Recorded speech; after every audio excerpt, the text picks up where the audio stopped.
Hello, everybody. So as you can tell by the very uplifting image I have on my screen, we've got two stories about relationships gone pretty horribly, pretty terribly wrong. I guess we'll do the Chrysanthemums first, and then we'll do Hills Like White Elephants.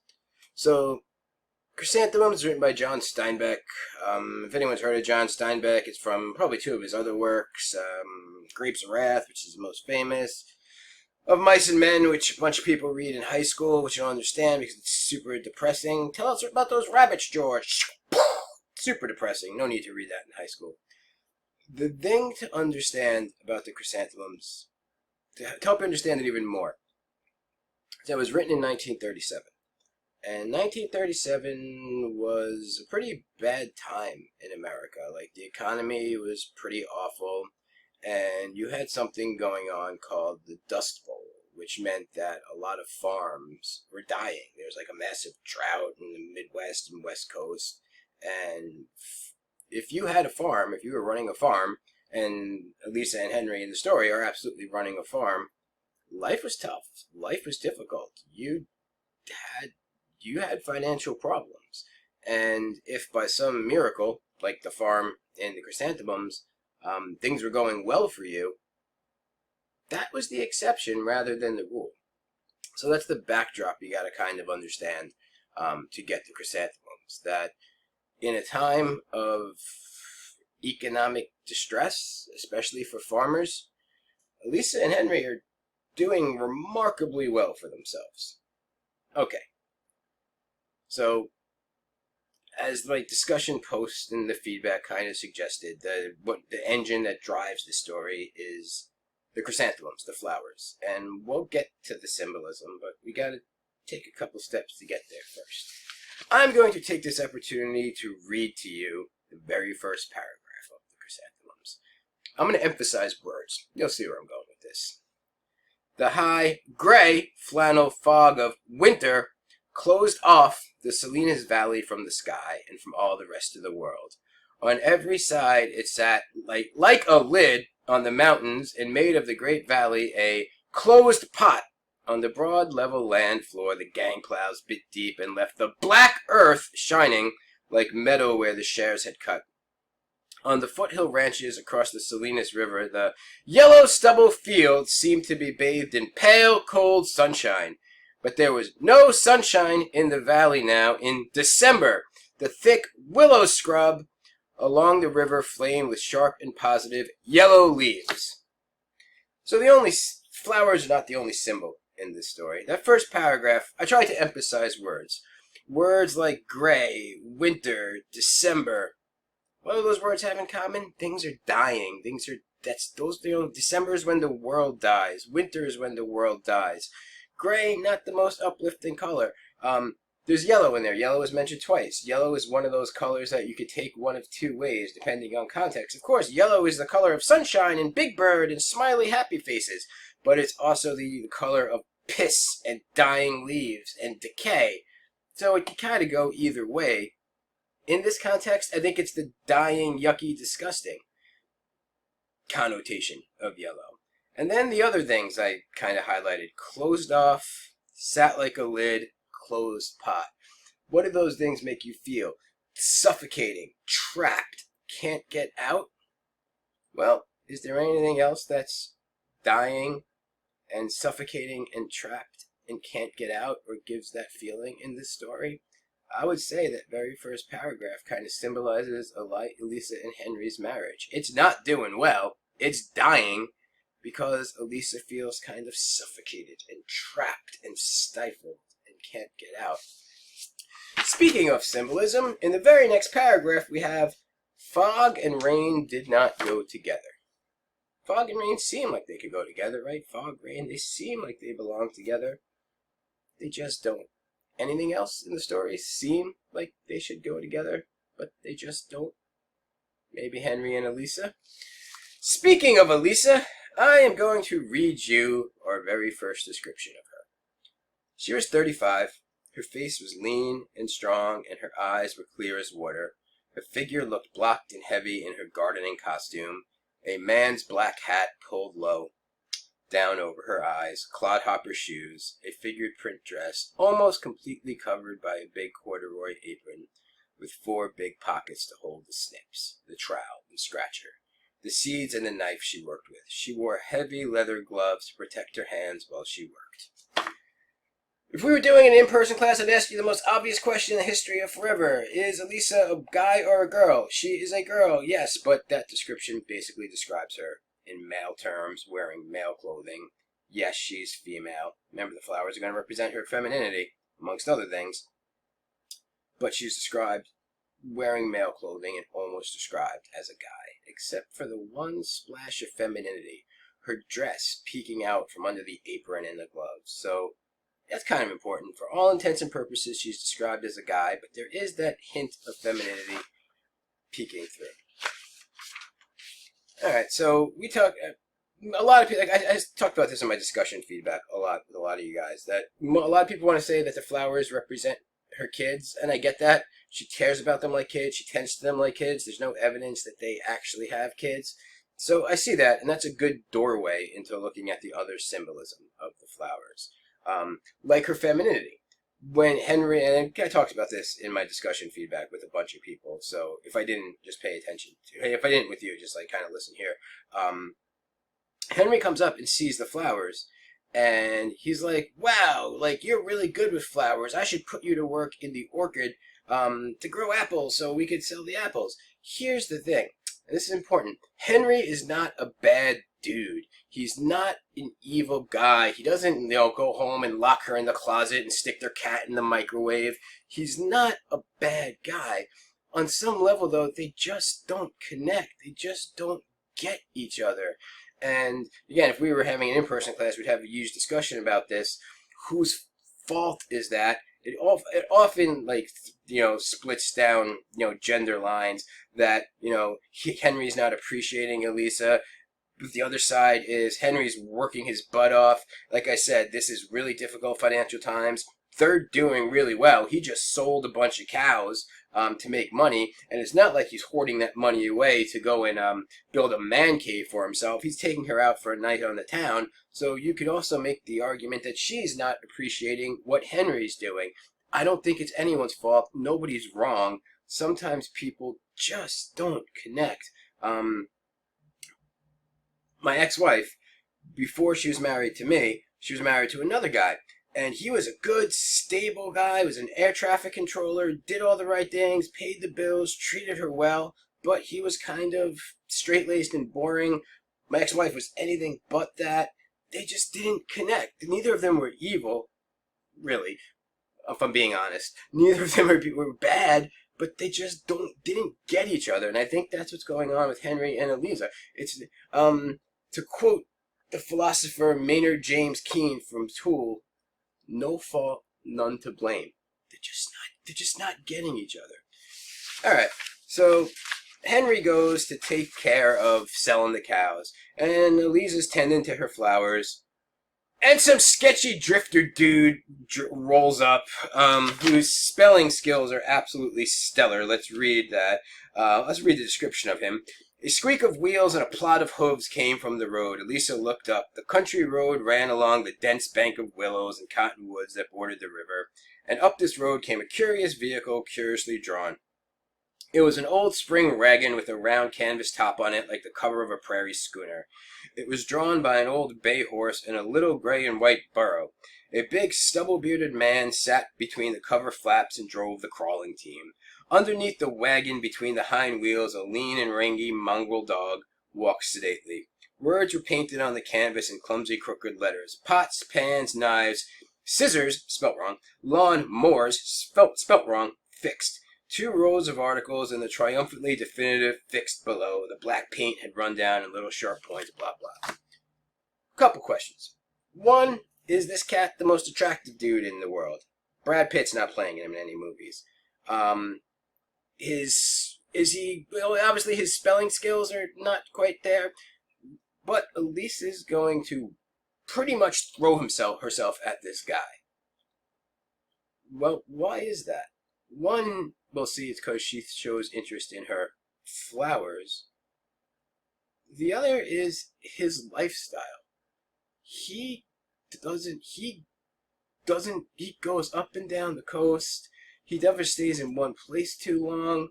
His life is a constant traveling, for lack of a better term, adventure. Why does that appeal to Elisa? Yeah, she has a roof over her head, she has food, she has a husband who in his own way loves her. But every day is the same. Remember that stifling, trapped feeling? Every single day is the same. Repetitive. It's not like Groundhog Day, but every day is the same. This guy, Sketchy Drifter guy, he does not, every day, he has no idea what each day is going to bring. Elisa knows exactly what every day is going to be like. The grand irony is, the Sketchy Drifter dude would trade places with her in a heartbeat because he would love to know where he's sleeping every night. He would love to know where his next meal is coming from. You ever hear the phrase, the grass is always greener on the other side? Here we go. Grass is always greener. So, Sketchy Drifter dude starts striking up a conversation with Elisa saying, I'm lost. Does this highway go over to L.A.? L.A. hat. Is he really lost? No, he's not lost. He's trying to get an in, strike up a conversation with her, make her feel a little bad for him. What does the Sketchy Drifter guy want out of this conversation? He wants work. He wants a job. He wants to make money.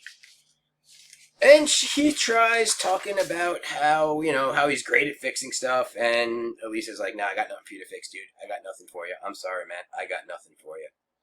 And then the Sketchy Drifter dude starts looking around, and he sees the chrysanthemums. And I don't know if any of you have ever gone to buy a car, but if you ever go to buy a car, don't ever wear a sports team hat or jacket or shirt. And don't ever wear a musical band, music group shirt. Here's why. When the car salesman will see you, he'll start looking you up and down. And if he sees you wearing a Dodgers hat, he's going to be the biggest Dodgers fan in the world, I guarantee it. And he'll start looking you up and down if he sees you wearing a band shirt, like a Killers shirt or an Oasis shirt or whatever band shirt. Even if you're not, he'll try to figure out what type of music you listen to, and he'll put that on the radio, and he'll be the biggest fan of that type of music. Why? Because he's trying to create a sense of bonding or camaraderie with you. And the logic is, if you have something in common, if you have this bonding moment, you'll be more inclined to buy something. That's exactly what the Sketchy Drifty dude sees here. He sees her flowers and his wheels start turning, and he's like, you know what? There's a woman up the road who's been looking for some good chrysanthemums, and man, you got the best chrysanthemums I've ever seen. Is there really a woman up the road who wants chrysanthemums? No. Does he give a tumbling crap about her chrysanthemums? No. He wants something out of her. But this conversation means everything to her, because she's been dying for someone to show interest in her chrysanthemums. Yes, the literal chrysanthemums, but symbolically, her femininity. And check out how she reacts.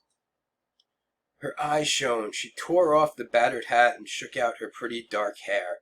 I'll put them in a flower pot for you, and you can take them right with you. The gloves were forgotten now. She kneeled on the ground by the starting bed. Takes off her hat, lets her hair down, takes off her gloves. She's starting to show her femininity to him. And then you get to I'm just going to read to you. I'm just going to read it to you. Just when I said it represents her sexuality. Kneeling there, her hand went out towards his legs in the greasy black trousers. Her hesitant fingers almost touched the cloth. Then her hand dropped to the ground. She crouched low like a fawning dog. Long story short, he starts showing interest in her femininity, in her flowers. She's kneeling in front of him in the flower bed. Her hand reaches out to her legs, and she's looking at him like a fawning dog. Not going to say any more. You can fill in the blanks. You can figure out what she was about to do before she stopped herself.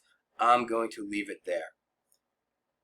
Well, she gave him stuff to fix, and then when she comes back, when he's done fixing when he actually describes, I'm going to bang your pot, just leave that alone. After he's done fixing her, fixing her pot and scissors and whatever, he's about to leave. And she's like, don't forget the chrysanthemums. And he's like, what flower? Oh, the flowers. Yeah.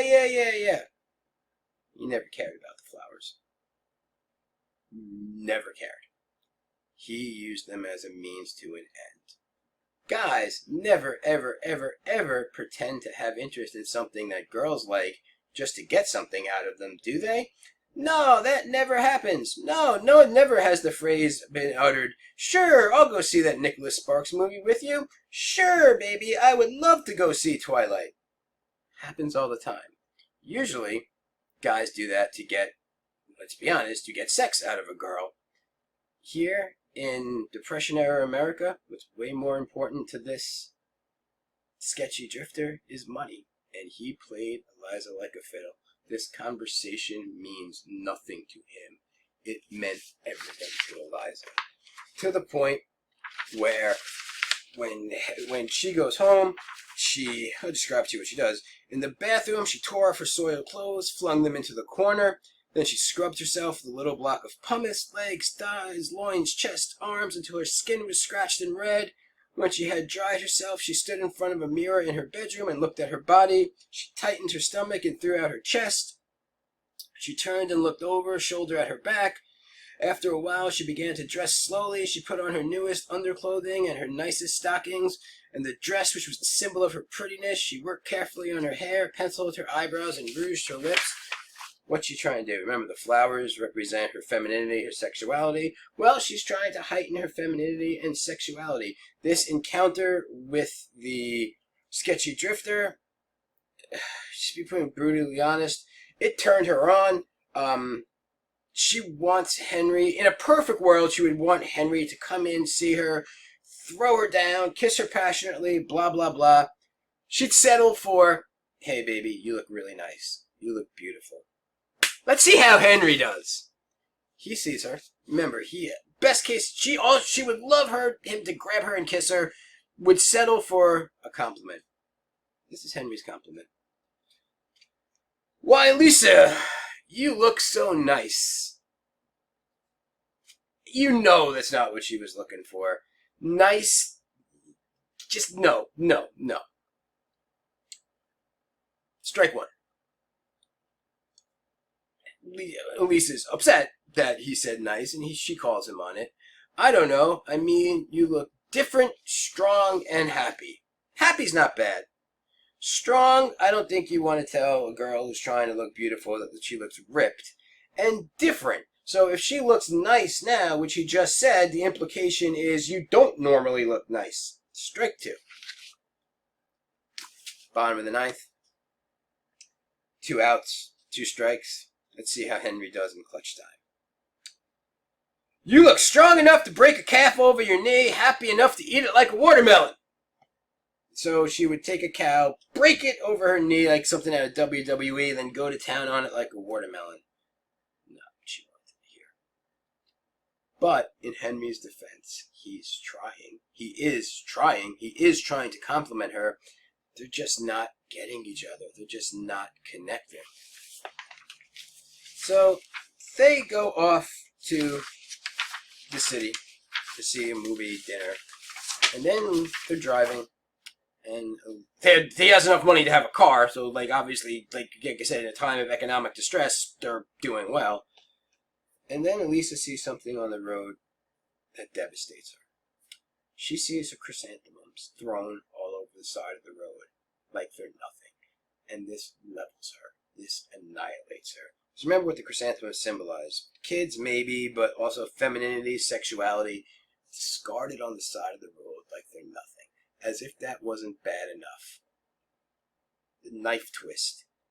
The pots are gone. Remember, she put them in pots. The sketchy drifter guy took the pots because he could sell them and tossed her chrysanthemums like they were nothing. And this levels her, destroys her, obliterates her. And then something weird happens. She starts asking her husband if they could go and see the fights. Boxing. And that strikes people as weird. And I get that. 3 reasons I could see her doing that. 1, she wants to see some people hurt and bleed. She wants to see some guys suffer. Boxing will do that for you. 2, maybe she's trying to do to her husband what the sketchy drifter guy did to her, show something, share a mutual interest, bond with him, show that she cares about or is interested in something that he cares about because he's a Fights fan. Option number 3, she's just given up on being feminine. This incident with the sketchy drifter guy annihilated her. And remember that little glimpse of femininity, her dress shining through? She's just giving up on being female altogether. 3 ways to take it. But again, the engine that drives the story is those flowers, the chrysanthemums, and what they symbolize. So, that's the chrysanthemums for you. Next video, hills like white elephants.